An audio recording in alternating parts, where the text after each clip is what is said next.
Alright guys, welcome back. It is Monday and we have some new leaks for the January pack. Obviously we have the very big leaks that I've just talked about in the last video, the Mulch armies coming, which there will be a lot of stuff to talk about when it comes to the Mulch armies, but this is a topic for more videos in the future. So we will get the new pack apparently on the 8th of January, which according to my calendar will be next Wednesday. So there is still one Sunday, there is still possibly one leak that we will get in order to finish basically the January pack, and then we will know how good the January pack will be in the end. But we have some new leaks here, cards that we will get from Infinite Forbidden now within the January pack. And without further ado, we are getting the new Drytron support cards. They are actually 3 of them. There's another really cool card that we are getting, but I will talk about this after the Drytron cards. So new Drytron cards, 3 we are getting. The first one is Meteora Drytron. If a Drytron card is banished, you contribute 1 Drytron monster, then target up to 2 of your banished Drytron cards, add them to your hand, which is nice recovery of resources. Then you can also reveal 1 Meteonist Drytron in your hand, ritual summon 1 machine ritual monster from your hand or graveyard by attributing 1 machine monster or machine monsters from your hand or field host a total attack equal or exceed the Artica of the ritual monster. So you can also use this in order to ritual summon on your opponent's turn. Not the most relevant one, I will say. You might want to play this at 1 in the deck, but this, yeah, we will see how often this will actually be played. Definitely the weakest one of the 3 that we are getting. The next one is the new boss monster here, Drytron Meteonis Draconids, or Dead, like Dark Arm Dragon as they call them. We have a light level at 12 machine ritual effect. You can ritual summon this with Meteonis Drytron, our ritual spell. That's nice.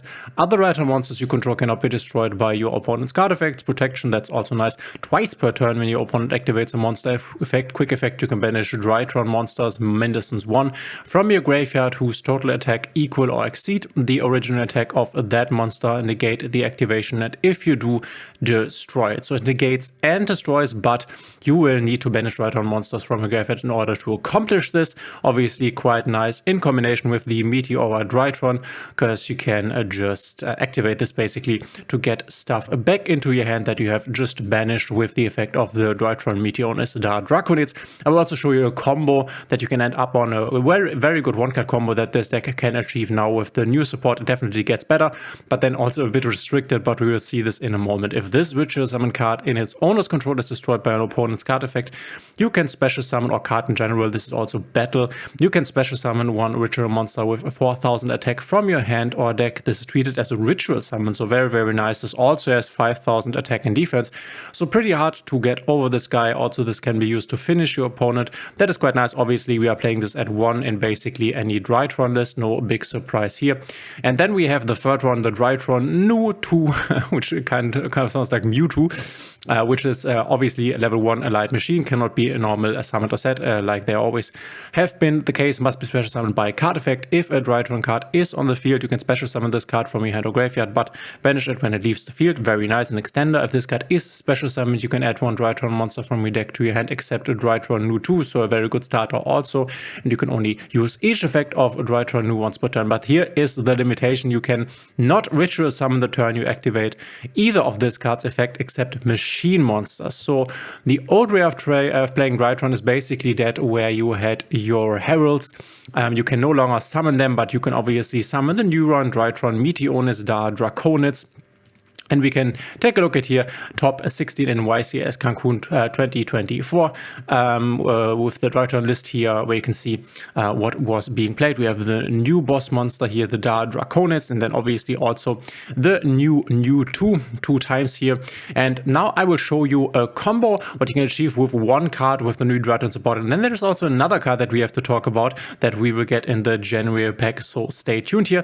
So we are going over to Logan YGA. Shoutouts to the guy, very good video he made, and we will look at the 1-card combo using only the Drytron Nova. If you open Nova on a field spell and nothing else, this is the combo line that may work best for you. So without further ado, I'm going to show you what we got. Starting off with just the Nova, you are going to go for the new guy, our boy Nu2. Nu2 is the bread and butter that makes the 1-card combos possible. Now, we got to address the elephant in the room, which is the downside. Right? He locks us into ritual summoning only machine monsters. Yeah, that blows. No more. But he's a good starter, right? He's a very good starter. It's a good upgrade. Unfortunately, that's just the hand we're dealt with the new support, but we can still do crazy things with it. Let me show you what you can do if you you only open Nova. All right, so we go for New 2, and we search off Alpha. It's also not a very long effect, combo, tripping off the which New is 2, nice. searching off Ben 10. Now, New 2 can use his effect in the graveyard to resummon himself. We're immediately going to overlay him to go for Moy Beta. Moy Beta is going to dump Zeta here, and then we're going to use that Zeta, tribute off Ben 10, search Medionis. Ben 10's going to grab Diviner. We want to have Diviner because that gives us the extra body on field for our end board piece. We're going to use it, sending off the Heralded Arclight. That's going to search out our new boy, Dad. Dad came home with the milk. He's going to be back in July, ladies and gentlemen. Get hyped, get excited. Daddy's coming home. And then we go for Medionis, immediately summon out Dad.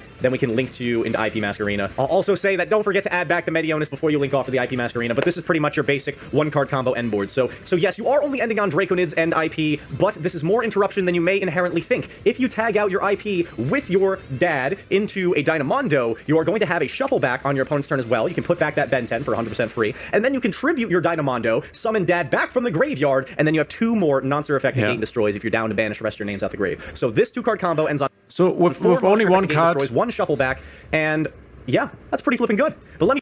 With only one card, this is actually quite nice. You get these 4 monster effect negates if you have enough Drytrons in your graveyard, obviously.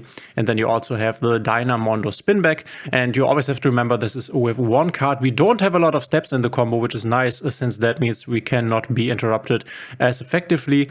More steps in the combo obviously means more ways to be interrupted. And this is actually quite strong, 5 interruptions for basically a 1-card combo. You can also go into an SP, obviously, if you need that.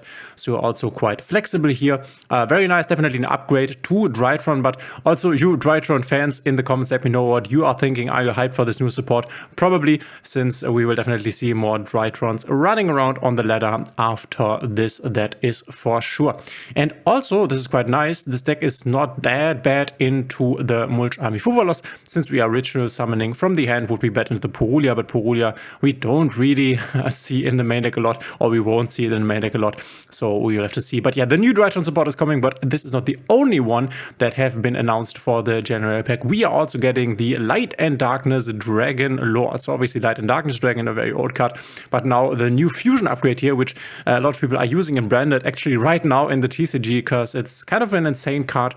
It says must be fusion summoned while face up on the field. This card is also dark attribute once per chain. Very important. I played with my team last week. We were training for an upcoming tournament, and I, playing Malice, played against my friend playing Branded, and I faced this guy and wasn't aware of the fact that this is once per chain. Very important. If a spell, trap card, or monster effect is activated, so basically if anything is activated, quick effect, this card loses exactly 1,000 attack and defense.